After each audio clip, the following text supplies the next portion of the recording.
Have you ever opened your phone for just 5 minutes, only to suddenly realize it is 2 a.m.?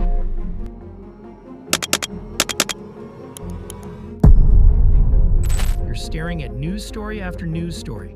War, climate crisis, political disaster, celebrity drama in a rinse and repeat pattern. Your eyes are sore, your heart feels heavy, your brain completely fried. Welcome to doomscrolling, the digital addiction no one talks about enough. And in this video, we're diving deep into what it's actually doing to your brain and why it is more dangerous than you think. The term doomscrolling started trending in 2020, around the time of the COVID-19 pandemic. However, the behavior started long before it was given a name. Humans have always been drawn to bad news. Early humans survived by staying alert to threats. But in the past, threats came once in a while. Today, your phone gives you hundreds, every single hour.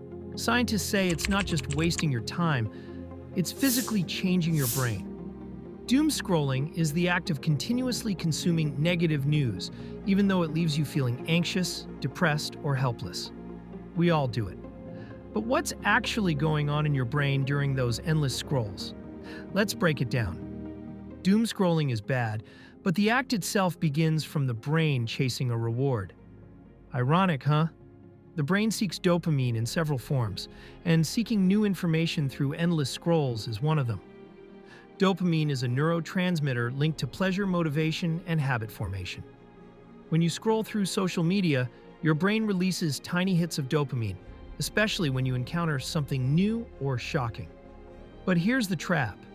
Your brain doesn't care whether the information is positive or negative. It just wants novelty. According to Dr. Anna Lembke, psychiatrist and author of Dopamine Nation, we are wired to seek out information, and that includes information that scares or upsets us. And platforms like TikTok, X or Twitter and Instagram are designed to exploit that curiosity, feeding you one intense piece of content after another. Each doom post becomes like a slot machine pull. You know it'll make you feel something, even if that something is anxiety or fear. This ultimately leads to habit loops. Now let's talk about the amygdala, a key player of fear in the brain. When you consume negative or threatening content, your amygdala activates, triggering your body's fight or flight response. Your body begins releasing cortisol, the stress hormone. And while this is helpful when you're running from danger, sitting in bed, and doom scrolling for 2 to 6 hours, it just floods your system with stress. So if you feel more stressed after scrolling, it's not in your head. Your brain is reacting like you're in constant danger. You know what else doom scrolling wrecks? Your sleep, your focus, your peace.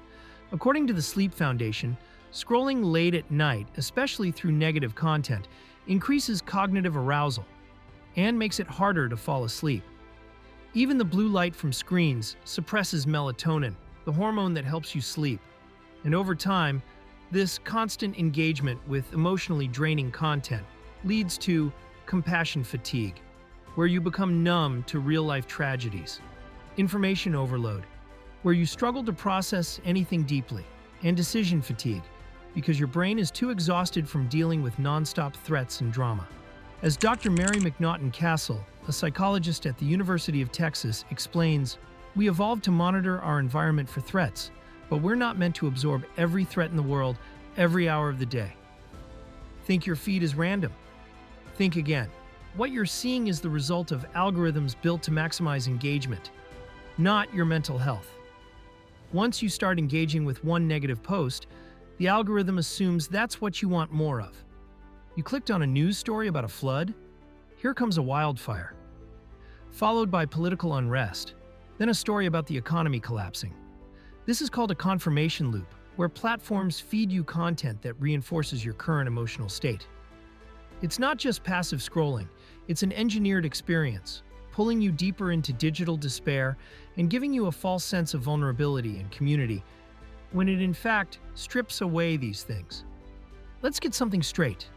Doom scrolling feels like control, but it's actually the opposite. When the world feels chaotic, war, inflation, injustice, climate change, your brain seeks out more information in a desperate attempt to feel prepared or in control. This is called intolerance of uncertainty. a psychological trait where people try to eliminate unknowns by over-consuming information, even when it makes them feel worse. You're not just scrolling for news, you are scrolling for certainty, for reassurance, for some sense of safety in a chaotic world. But your brain cannot find peace in a digital space designed to feed you more chaos. It is not just emotional exhaustion that comes with doom scrolling. Over time, it starts to damage your motivation and ability to act. The more they read about the world burning, the less empowered they felt to do anything about it. This is a classic case of learned helplessness, a condition first identified by psychologists Martin Seligman and Stephen Meyer. When people feel repeatedly exposed to uncontrollable negative events, they start to believe that no action will change anything. So instead of motivating us to act, doom scrolling does the opposite. It freezes us, makes us passive and emotionally numb. The good news? The same brain that built this loop can break it. After just a few weeks of reducing your doom scrolling, studies show decreased amygdala activity, better emotional regulation, and even improved memory and sleep. Your brain begins to rewire itself, neuroplasticity, but in a healthier direction. Instead of fear pathways, you start building focus pathways. Instead of chronic stress, you rebuild calm. You don't have to quit cold turkey. Start small. If this video helped you understand the silent damage of doom scrolling, share it with someone who might need to hear this today. Don't forget to like and subscribe for more brain content. Thanks for watching.